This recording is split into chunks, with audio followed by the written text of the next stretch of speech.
উপদেষ্টা ডক্টর ইউনূস চাইলো এই দাবিটা আমি নিজেই ঢাকা ফেডারেশনে ছড়া ভাইকে ফোন দিয়েছিলাম যে ভাই আমাদের এই কাজটা কত আগাইলো। তো বললো আমরা নতুন সাবজেক্ট কাজ দিয়ে দিয়েছি মন্ত্রী সাহেবের কাছে, উপদেষ্টার কাছে, ইনশাল্লাহ আশা করি হয়তো হবে। হঠাৎ একদিন রাত 9টার সময় ফোন দিয়েছি, কোথাও হয় বেতন 200 টাকা বাইরে গিয়েছে, তারপরে এক কাজ হয়ে গেছে। ব্যাস খেয়েছি, ব্যাস 22 দিন এই বেআইনি কাজ করাবে আর বাকি 8 দিন তারা রেস্ট রাখবে। আর ওই 8 দিন গ্যাপটা কে পূর্ণ করবে?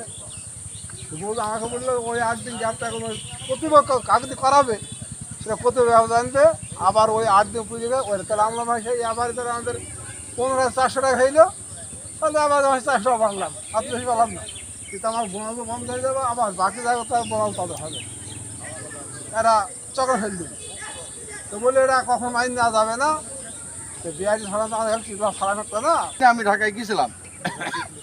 ঢাকাতে সেখানে প্রায় 200-300 ফার্মের শ্রমিকরা প্রতিনিধিরা এসছিল। এসে সেখানে বসে সিদ্ধান্ত নেওয়া হয়েছে যে আমাদের 200 টাকা হাজিরি বাড়িতে, আমাদের 200 টাকায় বলবৎ থাকবে। এখান থেকে যে আবার 21 টাকার কাজ দেবে, 21 টাকার কাজ দিলে আমাদের বোনাসও থাকবে না, বোনাসও থাকবে না এমন। হ্যাঁ, তারা হয়তো এর থেকে আরও কঠোরে চলে যেতে পারে। এই আইনকে বলবৎ করতে দেওয়া যাবে না। বলবৎ দিলে কৃষি ফার্ম বেআইনি শ্রমিকদের যে দুর্ভোগ, এই দুর্ভোগ আর কোনো বাংলাদেশের কোনো শ্রমিকদের মানে আমাদের মতন আর বিপদের কেউ থাকবে না। তো সেইখান থেকে আমাদের অব্যাহতি পাতে হলে আমাদের 29 তারিখে ঢাকা একটা মহাসমাবেশ ডেকেছে। সেই সমাবেশে আমাদের যাওয়ার জন্য শ্রমিক ফেডারেশন বলেছে, সারা বাংলাদেশ থেকে ফেডারেশন থেকে লোক আসবে, ইতে থেকে আর লোক আসবে। সেখান থেকে আমাদের সিদ্ধান্ত হবে, আমাদের প্রধান উপদেষ্টাকে আমাদের স্মারকলিপি দেওয়া হবে, কিংবা এখন পর্যন্ত আমাদের যে শ্রমিক ফেডারেশন, সেই ফেডারেশন কেন্দ্রগতভাবে তারা প্রতিদিন সচিবালয় তাদের সঙ্গে যোগাযোগ লেগেই আছে। তারা লেগে না থাকলে তো আর এই 200 টাকা হাজিরি বাড়াইতো না, নাকি লেগেছিল বলে তো বাড়িছে। কিন্তু এই পেজগুলো লাগিয়ে দিয়েছে 21টার উপর কাজ দেবে না, 21টার উপর কাজ দেবে না। হয়তো কিছু কিছু আমাদের মাঠের কিছু শ্রমিক বলতে 21টা কাজ দেবে না, যারা রাত্রে ডিউটি করে। হ্যাঁ, ওদের অসুবিধে, যারা দিনে ডিউটি করে ওদের অসুবিধা, আমাদের কি অসুবিধে? আমি এখনো বলছি যারা মাঠে কাজ করে তাদের 21টায় কাজ হবে। মনে করছে তো আমরা মেলা কাজ করে বাড়ি চলে যাবো, হ্যাঁ তা হবে না, 21টায় কাজ হবে তাদের। 21টায় বারে গিয়ে আবার অন্য লোকে বেনামে হাজিরি করবে, বিভিন্ন নামে হাজিরি করবে, তোমার 21টার উপর তুমি উঠতে দেবে না। এই আইনটাকে বলবৎ করতে দেওয়া যাবে না। এটা একটা খুব আত্মঘাতক আইন, এটা একটা অত্যন্ত খারাপ আইন, যে আইন যে শ্রমিকদের জন্য অত্যন্ত খারাপ খারাপ জিনিস টেনে আসবে। আমরা স্ব ফার্মে থেকে, আমরা নিজ নিজ অবস্থান থেকে এক একজন বাড়াতে থেকে সিদ্ধান্ত নিই, আমঝুবি থেকে সিদ্ধান্ত নিচ্ছে, দত্তনগর থেকে সিদ্ধান্ত নিচ্ছে। আমরা স্ব ফার্মে যারা আছি, আমরা কেন্দ্রের সঙ্গে কথা হয়েছে, হয়তো আমাকে কেন্দ্র কমিটির 200 টাকা হাজিরি বাড়িছে, কথা ঠিক আছে, কিন্তু একদিকে হাজিরিটা তো বললোই সরকার, একদিকে বাড়িছে আর একদিকে কিন্তু আবার ক্ষতি করছে। হাজিরি দেবে ঠিকই 200 টাকা, কিন্তু ওই যে আবার 1 সপ্তাহ নাকি কাজ বন্ধ, 18 দিন নাকি কাজ করাবে। তাহলে যারা রেগুলার আছে বা রেগুলার হবে আর কিন্তু হবে না, যে কটা আছে এ কটাও কিন্তু আবার থাকবে না।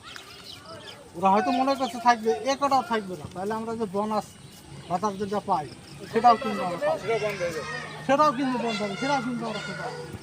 তাহলে লস কিন্তু সকলেই। অনেকেই বলছে রেগুলার যারা কাজ করে রাত্রে কাজ, হরতালে যেতে হয়, তবু আমরা যাইতে রাজি আছি। আমাদের সব একতা থাকতে হবে।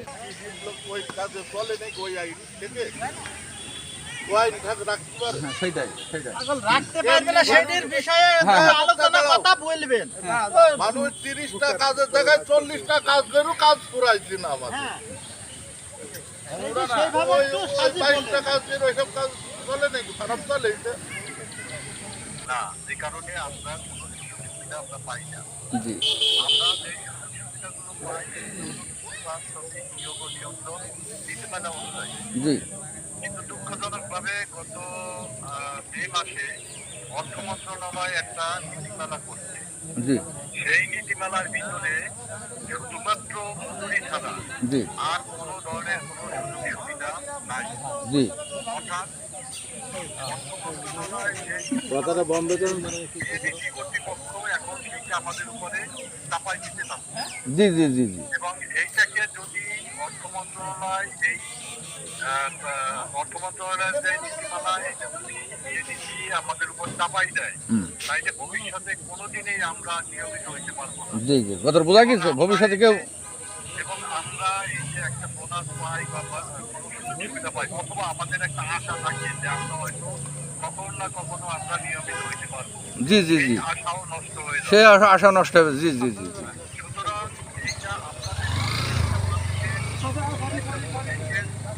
এইটা প্রত্যেকটা শ্রমিকের জন্য জি আপনাদের নিজেদের জন্য আপনাদের সন্তানের জন্য আপনাদের ভবিষ্যতের জন্য এই নীতিমালাকে কোনোভাবে মানা যাবে না যদি এটা মানেন তাইলে আসলে এর চেয়ে সৌভাগ্যজনক আপনাদের জীবনে আর কিছু ঘটবে না আপনারা এখন এই আশা আছে সেই আশাও আপনাদের আর থাকবে না জি জি এখন এই কারণে আগামী ৩০ তারিখে আমরা ফেডারেশন থেকে ঢাকা প্রেস ক্লাবের